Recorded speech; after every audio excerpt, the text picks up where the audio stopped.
এর আগেই তৃণমূলের 10 প্রতিজ্ঞা মানে দিদির 10 প্রতিজ্ঞা নিয়ে আপনাদের সামনে কিন্তু আমরা ভিডিও এনেছিলাম, যেখানে জানিয়েছিলাম যে তৃণমূলের তরফ থেকে 10টি কী প্রতিশ্রুতি দেওয়া হয়েছে এবং এই প্রতিশ্রুতি সাধারণ মানুষদের জন্য কী ঘোষণা করা হয়েছে। তবে এবার বিজেপির তরফ থেকে কিন্তু একটা বড় ঘোষণা হয়ে গেছে। বিজেপি যদি পশ্চিমবঙ্গে ক্ষমতায় আসে, মানে বিজেপি যদি জেতে, সেক্ষেত্রে 15টা প্রতিশ্রুতি বিজেপির তরফ থেকে দেওয়া হয়েছে। চলুন আজকে এক এক করে আমরা দেখে নিই বিজেপি যদি পশ্চিমবঙ্গে ক্ষমতায় আসে তাহলে কোন কোন 15টি প্রতিশ্রুতি তারা পালন করতে পারে এবং এই নিয়ে নতুন কী আপডেট উঠে এসছে চলুন দেখিয়ে দিই। তো বন্ধুরা, এর আগেই দিদির 10 প্রতিজ্ঞা অর্থাৎ তৃণমূলের তরফ থেকে দিদির যে 10টা প্রতিশ্রুতি সেই বিষয়ে আপনাদেরকে ভিডিওর মাধ্যমে জানিয়েছিলাম। আজকে আপনাদেরকে জানাবো যে ভরসার শপথ বিজেপির তরফ থেকে পশ্চিমবঙ্গের জন্য 15টা যে প্রতিশ্রুতির কথা বলা হয়েছে, এখানে কি আলোচনা করা হয়েছে এবং কোন কোন প্রতিশ্রুতি বিজেপির তরফ থেকে দেওয়া হয়েছে, বিজেপি জিতলে কোন কোন প্রতিশ্রুতি তারা পালন করবে। তো দেখুন, এখানে 1 নম্বরেই বলা হয়েছে জাতীয় নিরাপত্তা সুনিশ্চিত করতে অনুপ্রবেশের বিরুদ্ধে কঠোর ব্যবস্থা নেওয়া হবে। রাজ্যের প্রতিটি মৎস্যজীবীকে প্রধানমন্ত্রী মৎস্য সম্পদ যোজনার অধীনে নথিভুক্ত করা হবে।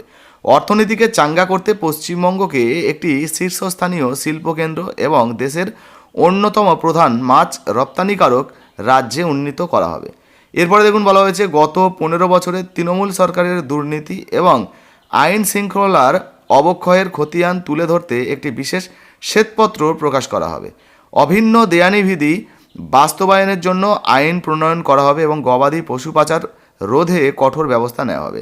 কাটমানি সংস্কৃতির সিন্ডিকেট রাজ সম্পূর্ণরূপে নির্মূল করা হবে। পাশাপাশি কী বলা হয়েছে, সমস্ত সরকারি কর্মচারী ও পেনশনভোগীদের জন্য কেন্দ্রীয় হারে মহার্ঘ ভাতা নিশ্চিত করা হবে এবং 7ম বেতন কমিশন মানে পে কমিশন বাস্তবায়ন করা হবে। পুরনো চা বাগানগুলির উন্নয়ন, দার্জিলিং চায়ের বিশ্বজনীন ব্র্যান্ডিং এবং পাট শিল্পের আধুনিকরণ করা হবে।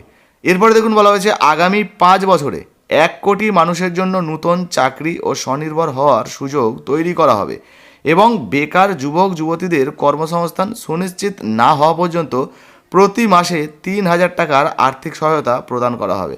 তো বুঝতে পারছেন, বেকার যে সমস্ত ছেলেমেয়েরা রয়েছেন এখনও পর্যন্ত চাকরি পাননি, সেই সমস্ত বেকার ছেলেমেয়েদের, শিক্ষিত বেকার ছেলেমেয়েদের প্রতি মাসে 3,000 টাকা এবং 1 কোটি বেকার ছেলেমেয়েদেরকে কিন্তু চাকরির ব্যবস্থা করা হবে, এমনই কিন্তু এখানে বলা হয়েছে।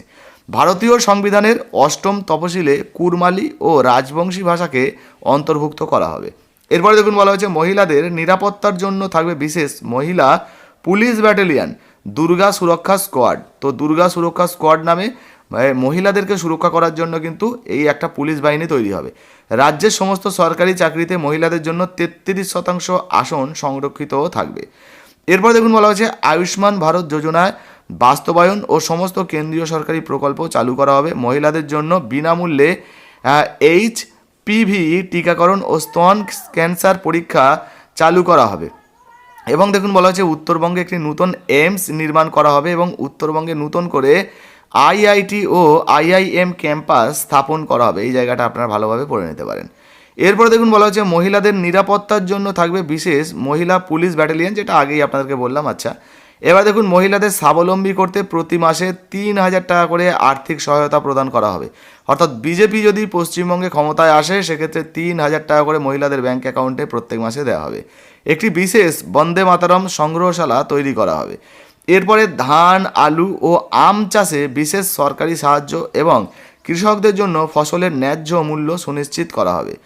ধর্মাচরণের স্বাধীনতা নিশ্চিত করতে আইন বলবৎ করা হবে, অর্থাৎ যে যার ধর্ম সে তার কিন্তু সঠিকভাবে পালন করতে পারবেন। সঙ্গে এই যে 15টা কিন্তু প্রতিশ্রুতির কথা এখানে ব্যানারে দেওয়া হয়েছে।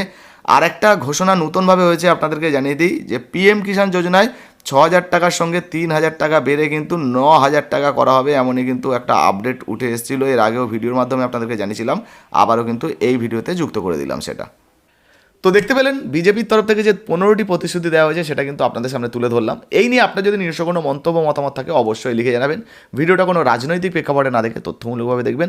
আর হ্যাঁ, আপনার নিজস্ব কোনো মন্তব্য মতামত থাকলে কমেন্ট সেকশনে কমেন্ট করে জানাবেন। ভিডিও ভালো লাগলে লাইক দিয়ে শেয়ার করবেন। ফেসবুক থেকে দেখছেন, এখনও পর্যন্ত ফলো করেননি, অবশ্যই ফলো করে ভিডিওতে লাইক দিয়ে শেয়ার করে দেবেন। ধন্যবাদ।